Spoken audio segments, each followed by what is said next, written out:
ऐलान कर चुके हैं कि जो हमारे पानी पे हाथ डालेगा हम वो हाथ ही काट देंगे। और सिर्फ ऐलान नहीं कर चुके, 2 मरतबा 1-1.5 साल में दिखा चुके हैं कि अगर किसी ने हाथ डाला तो हम हाथ काट। जय हिंद दोस्तों। आज के इस वीडियो में बहुत सारी चीजों को मैं कवर करने वाला हूं, इसलिए इस वीडियो को अंत तक देखिएगा। अंत में मैं आपको बताने वाला हूं कि किस तरीके से पाकिस्तान ऑक्युपाइड कश्मीर में आजादी के नारे लग रहे हैं। दोस्तों फिलहाल इस तस्वीर पे नजर डालिए। दोस्तों इस तस्वीर में आपको भारत के चीफ ऑफ आर्मी स्टाफ दिख रहे होंगे।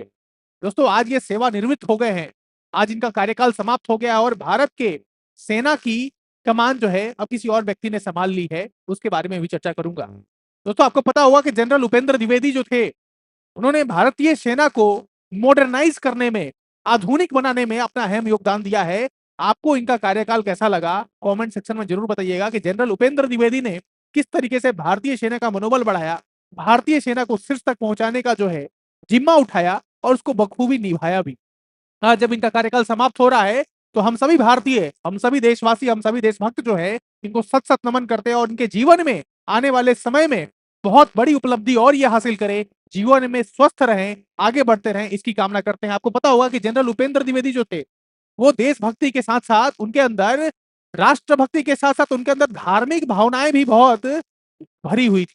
आप देखिए इन तस्वीरों के माध्यम से किस तरीके से जो है ये सारी तस्वीरें, जो भी तस्वीरें मैं आपको दिखा रहा हूँ, इस तस्वीरों से आपको समझ में आ रहा होगा कि किस तरीके से धर्म के प्रति जो है इनका जो एक तरीके से श्रद्धा जो थी वो अटूट थी। इस तस्वीर को आप ध्यान से देखिए। जब भी ये तस्वीरें आती थी ना, कुछ लोगों को तस्वीर देखने के बाद ही पेट में दर्द होने लगता था कि एक सेना प्रमुख जो है किस तरीके से धार्मिक गतिविधियों में शामिल हो रहा है। तो क्या किसी व्यक्ति की धार्मिक आस्था नहीं है, इस पर भी बार बार जो है बहस छिड़ गया। लेकिन जनरल उपेंद्र द्विवेदी ने इन सारी चीजों को दरकिनार करते हुए अपने कार्यभार को संभालते हुए बहुत बड़ी उपलब्धि हासिल की, भारतीय सेना को बहुत आगे बढ़ाया, ड्रोन्स में भारत को एक नई पहचान दिलाई। और इसीलिए जनरल उपेंद्र द्विवेदी को जो मैं सत सत नमन करता हूं और ये जीवन में हमेशा स्वस्थ रहें और भारत की सेवा करते रहें, ऐसी कामना भी करता हूं। आप इनके लिए जो है एक कमेंट जो है जरूर लिखिएगा। और भारत की सेना की कमान जो है अब इन इनके हाथों में चली गई है, इनका नाम क्या है कमेंट सेक्शन में बताइए ताकि मैं भी जान सकूं कि आप करंट अफेयर से कितने ज्यादा अवगत हैं। दोस्तों इस वीडियो की शुरुआत में एक अच्छी खबर के साथ करना चाहता था कि जिनके हाथ में कमान गई है इनके बारे में आप एक बार पढ़ना।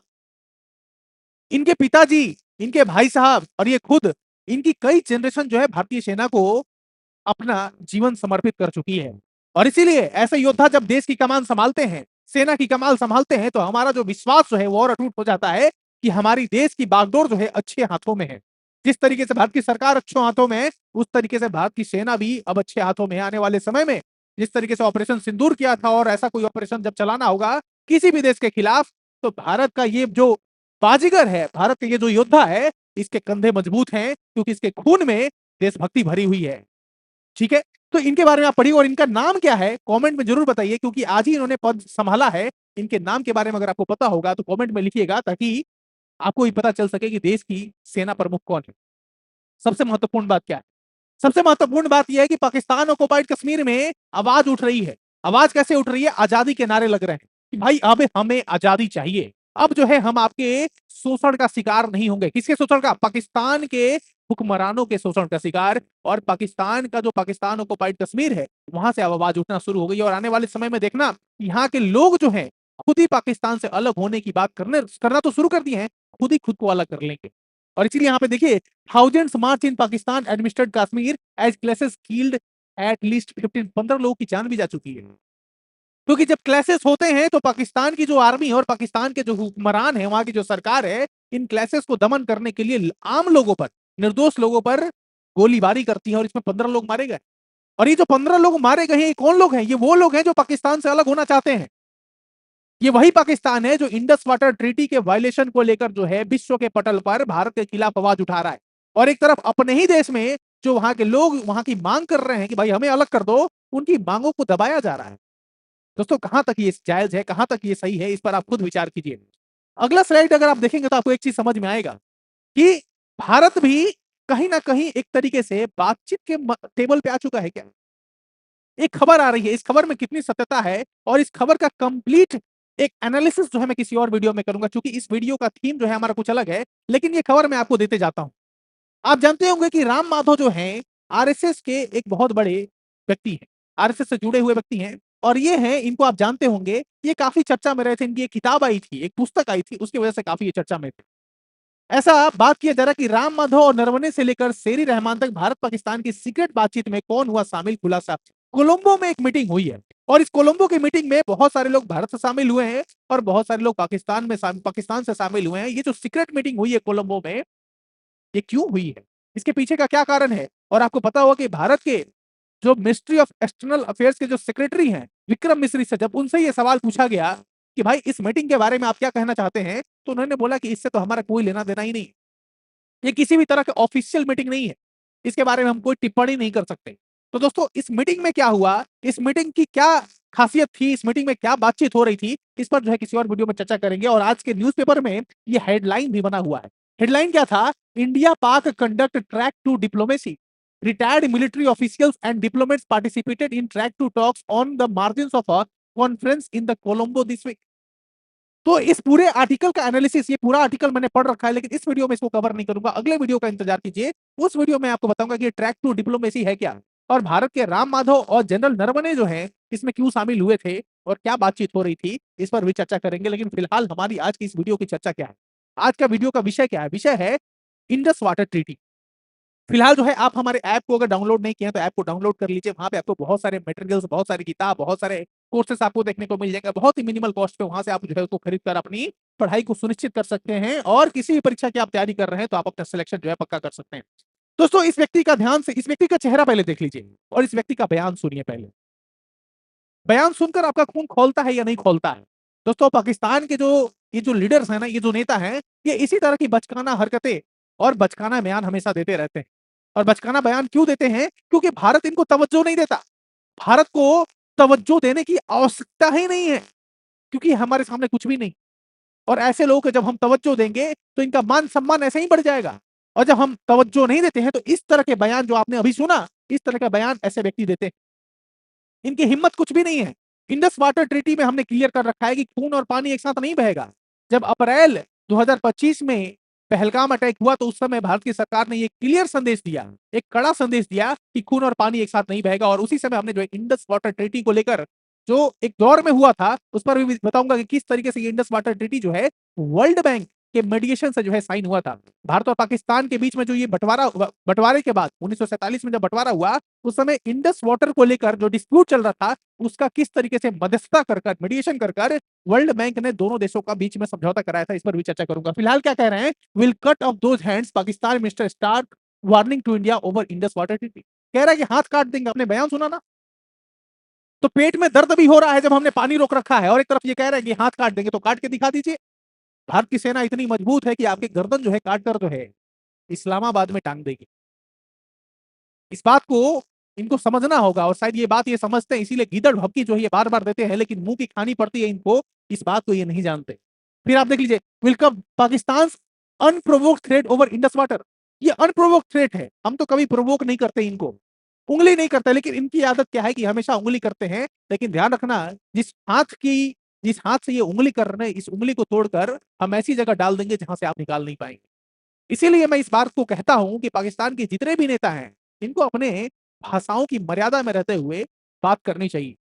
अगर भाषा की मर्यादा नहीं होगी तो दोनों देश के रिश्ते तो कभी सुधर ही नहीं सकते, और दोनों देश के रिश्ते कभी नहीं सुधरेंगे अगर भाषा की मर्यादा नहीं होगी। ये बोल रहे हैं हाथ काट देंगे। इनका जो डीजीआईएसपीआर है, वो पाकिस्तान का जो डीजीआईएसपीआर है वो अलग धमकी देता है, वहां का जो चीफ ऑफ आर्मी स्टाफ है वो अलग धमकी देता है। उसकी वीडियोस को भी मैं यहाँ पे लगा रहा हूँ, उस वीडियो को भी आप ध्यान से देखिए कि किस तरह की गीदड़ भौंकी ये दे रहा है।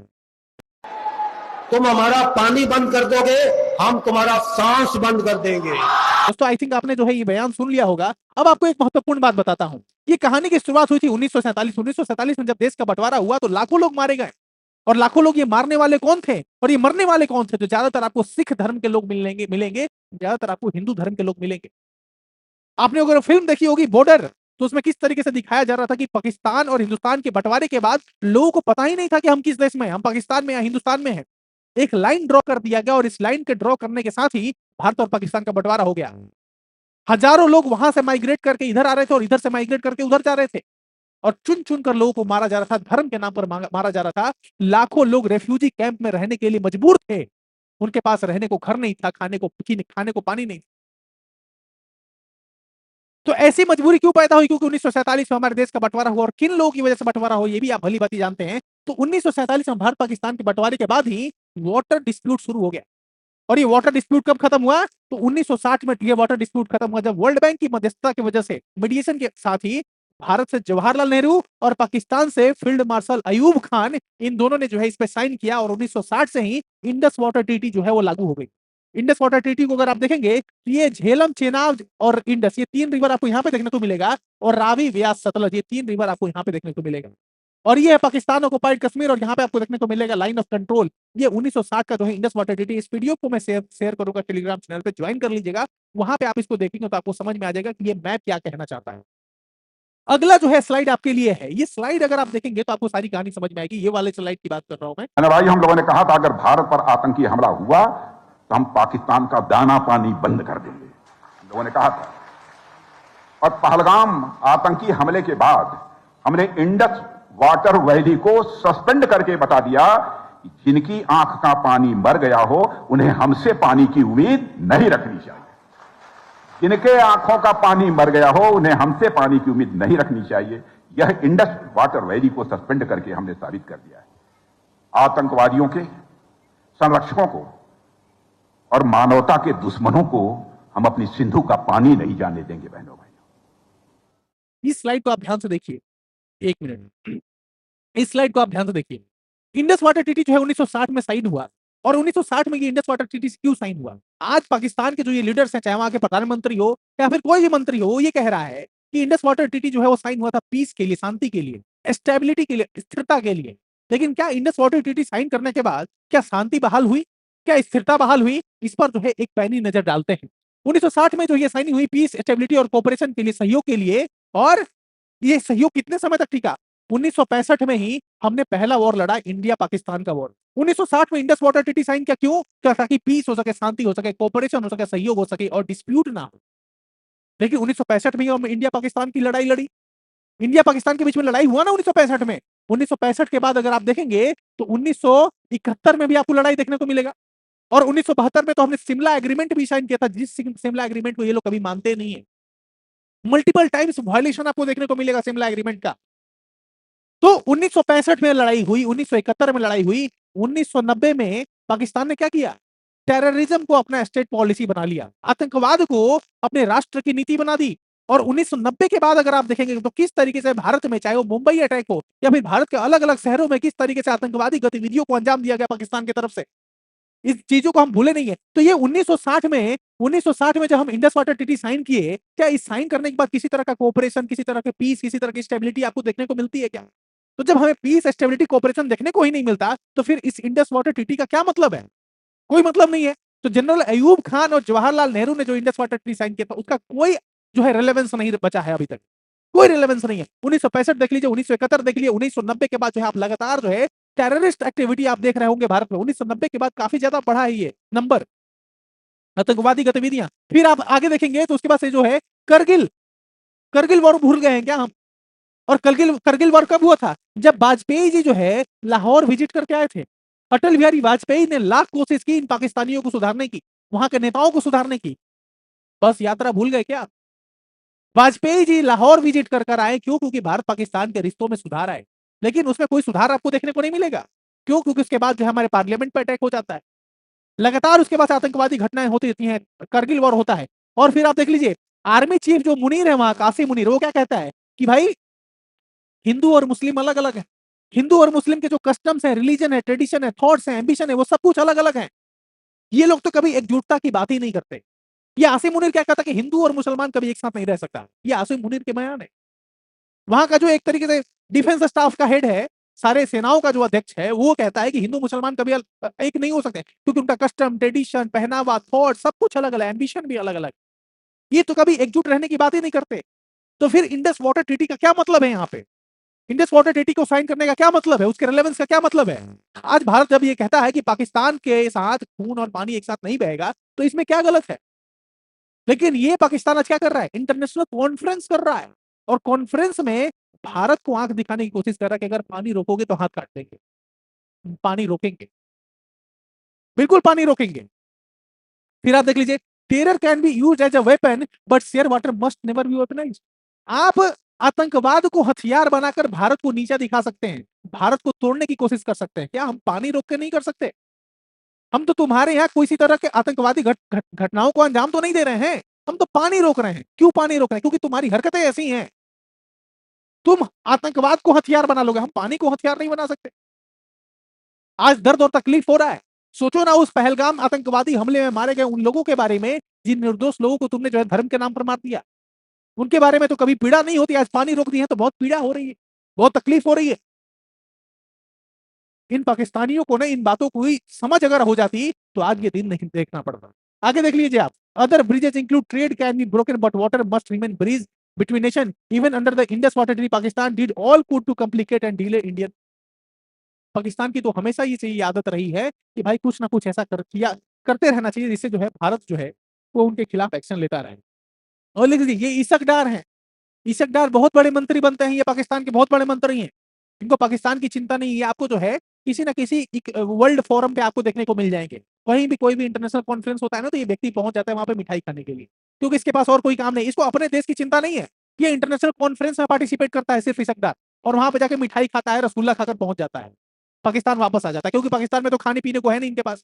इसकदार ने बहुत लंबा चौड़ा जो है एक यहाँ पे ट्वीट लिखा हुआ है, इस ट्वीट को आप ध्यान से देखिए। इस ट्वीट को अगर आप पढ़ेंगे तो भारत को गाली दे रहा है एक तरीके से, है ना। हालांकि इसको इंग्लिश तो आता नहीं है तो चैट जीपीटी से लिख कर जो ये क्या करता है चिपका देता है ट्विटर पे, और ट्विटर पे लिखने के बाद क्या कर रहा है, गाली दे रहा है भारत को कि भाई इंडस वाटर जो है तुमने रोक रखा है, तुम मर्जी चला रहे हो, तुम जो है जबरदस्ती कर रहे हो, ये कर रहे हो, वो कर रहे हो, फलाना कर रहे हो, ढिमकाना कर रहे हो, इस तरह के बयान जो है वो आ रहा है। अच्छा एक और बात बताऊं आपको, 1947 के पहले भारत और पाकिस्तान एक थे। भारत और पाकिस्तान की जो बाउंड्री थी वो एक ही थी, अलग अलग तो कोई बाउंड्री थी नहीं। और 1921-22 में अगर आप देखेंगे 1921 और 1922 में, तो उस समय इंडस वैली सिविलाइजेशन यानी कि सिंधु घाटी की सभ्यता, हड़प्पा सभ्यता की इसकी खोज हुई थी। दो व्यक्ति थे, राखल दास बनर्जी थे, है ना, राखल दास बनर्जी थे और जॉन मार्शल थे। इन लोगों के नेतृत्व में जो है उन सबकी खोज हुई। दयाराम सहनी भी थे, तीन लोग थे। और इस इंडस वैली सिविलाइजेशन पे आज कौन क्लेम कर रहा है? पाकिस्तान क्लेम कर रहा है। कह रहा है कि पाकिस्तान का जो इतिहास है वो लाखों वर्ष पुराना है, हजारों वर्ष पुराना है। सोचिए इस तरीके से इतिहास के साथ छेड़छाड़ कर रहे हैं ये लोग। इतिहास के साथ छेड़छाड़ कैसे किया जाता है इस स्टेटमेंट के साथ देख लीजिए। Pakistan digs its Indic roots for the Indus water get some Aussies British help. Australia British help भी मिल रहा है इनको। ऑस्ट्रेलिया के एक एम्बेसडर है, इनका नाम देख लीजिए आप, ये ऑस्ट्रेलिया के एक एम्बेसडर है, ठीक है। ये पहुंचे हुए तक्षशिला, तक्षशिला जो है पहुंचे हुए पंजाब, पाकिस्तान में जो पंजाब है वहां पे पहुंचे हुए, तो वहां पे इंडस वैली सिविलाइजेशन के कुछ साइट्स हैं। और वहां पे जाने के बाद जो ये क्या कह रहे हैं, walking through Taxila it's impossible not to be struck by the depth of the Pakistan history for century. This was centre for learning that completed people ideas culture from across the region beyond a fascinating visit, a beautiful reminder of Pakistan rich heritage। Pakistan का कोई rich heritage नहीं रहा है, भारत का rich heritage रहा है। भारत का rich heritage रहा, क्योंकि 1947 के पहले पाकिस्तान जैसा कोई देश था ही नहीं, पैदा ही हुआ 1947 में। उसके पहले पाकिस्तान तो शब्द ही नहीं था, तो इसका रिच हेरिटेज कैसा हो गया? इसका सैकड़ों साल का इतिहास पुराना कैसे हो गया? 100 साल भी नहीं हुए 1947 से 2047 में, तो 100 साल का होगा पाकिस्तान। अभी तो इसको जन्म लिए 100 साल नहीं हुए, और ये कह रहे कि भाई हमारा रिच हेरिटेज है। ये कह रहे कि हमारा जो इतिहास जो है सैकड़ों लाखों साल पुराना है। कैसे हो गया पुराना भाई? 1921-1922 में राखल दास बनर्जी और दयाराम साहनी जो इंडस वैली सिविलाइजेशन के पहले साइट्स का जब उत्खनन करते हैं, एक्सकवेशन करते हैं, तो दुनिया को पता चलता है कि भारत का जो इतिहास है वो लाखों साल पुराना है। ये वही अंग्रेज है जो हमें नीचा दिखाने की कोशिश करते थे, कहते थे कि तुम्हारा कोई इतिहास नहीं है, ये सांप सपेरों का देश है, ये स्नेक्स एंड चार्मर्स का देश है, ये अनसिविलाइज लोग हैं, इनको सिविलाइज करने आए हैं। लेकिन 1921 में जब इसकी उत्खनन होती है, खुदाई होती है, तब पता चलता है कि भारत का इतिहास आज से नहीं लाखों साल पुराना है। पूरी दुनिया की आंखें जो है वो खुली की खुली रह जाती हैं जब जॉन मार्शल लिखता है कि भाई पूरी दुनिया की सबसे ओल्डेस्ट और एडवांस सिविलाइजेशन जो है वो भारत में मिली है। आज उस एडवांस और ओल्डेस्ट सिविलाइजेशन पे पाकिस्तान क्लेम कर रहा है। जिनका कोई इतिहास नहीं होता है वो दूसरों का इतिहास चुराते हैं। इस बात में किसी भी तरह का जो है गुंजाइश नहीं, इस बात में किसी भी तरह का वो है डाउट नहीं। समझ में आ रहा है? इनका कोई इतिहास नहीं, इसीलिए भारत का इतिहास चुराने की कोशिश कर रहा है। और देख लीजिए ना, ये Pakistan highlights pre Islamic history Indus valley civilisation to reclaim Indus water. अरे इंडस वाटर को क्लेम करने के लिए इतना पुराना मत जाओ, इतना पीछे जाने की जरूरत नहीं, वो नहीं मिलने वाला है।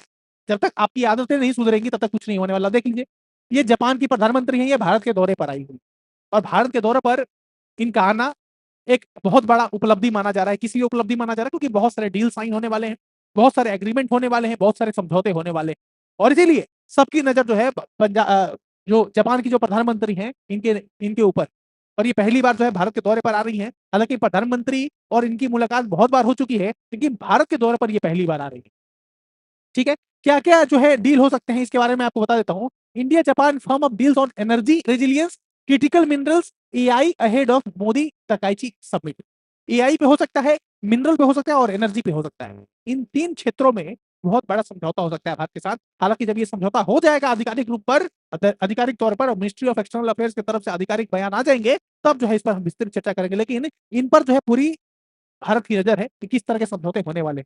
द बिगेस्ट अनाउंसमेंट, रूपी येन ट्रेड डॉलर आउट। अब रूपी येन का जो है ट्रेड शुरू होगा, डॉलर आउट होने वाला। देखो दोस्तों, आपको पता होगा कि डॉलर का रेट जो है भारत के रुपया के मुकाबले काफी बढ़ते जा रहा है।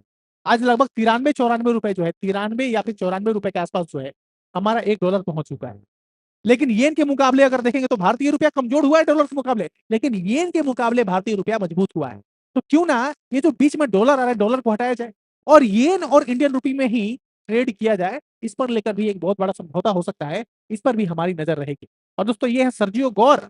सर्जियो गौर जो है वो कह रहे हैं कि इंडिया यूएस ट्रेड डील में जो है अब फिनिश लाइन पे पहुंच चुका है। मात्र 1% जो है वो पैक्ट का जो है हिस्सा बचा हुआ है, समझौते का 1% हिस्सा बचा हुआ है। सब कुछ जो है तैयार हो चुका है, सारा ड्राफ्ट तैयार हो चुका है और कुछ ही समय में जो है आपको इंडिया और यूएस के बीच में ये डील होता हुआ देखने को मिलेगा, ऐसा कहना है सर्जियो गौर का। और दूसरी तरफ देख लीजिए, बेंजामिन नेतन्याहू कह रहा है कि भाई अगर ईरान और यूएस के बीच में अगर डील हो भी गया, उनके बीच में सीज फायर हो भी गया, तब भी हम नहीं मानने वाले। क्यों नहीं मानने वाले हैं? देखो, नेतन्याहू और बेंजामिन नेतन्याहू और इजराइल का एकमात्र कहना यह है कि ईरान किसी भी तरह का न्यूक्लियर प्रोग्राम लॉन्च करता है, न्यूक्लियर प्रोग्राम को बढ़ावा देता है, न्यूक्लियर प्रोग्राम को कंटिन्यू करता है, तो इजराइल इस पर एक्शन लेगा। भले अमेरिका ले या ना ले, इजराइल इंडिपेंडेंटली इस पर एक्शन लेगा। यह कहना है बेंजामिन नेतन्याहू का और इस पर जो है वो फर्मली जो है बिलीव कर रहा है। आप देखिए ना, ये बयान देखिए, आपको समझ में आएगा। ये जो बयान यहाँ पे लिखा हुआ है, to warn that it was prepared forward if diplomacy with the United States failed, while reiterating that the dialogue remained its preferred course, as officials from the both countries prepared for separate talks in Qatar. Qatar में talk होने वाला है, Doha Qatar में, aimed at advancing the implementation of their memorandum of understanding, MOU sign हो जाएगा। Speaking in an interview on state television, Iran Parliament Speaker and the Chief Negotiator Mohammad Baghir Ghalibaf said Tehran would continue pursuing dialogue with the US, but it is also fully prepared for military confrontation if its commitment were not honored.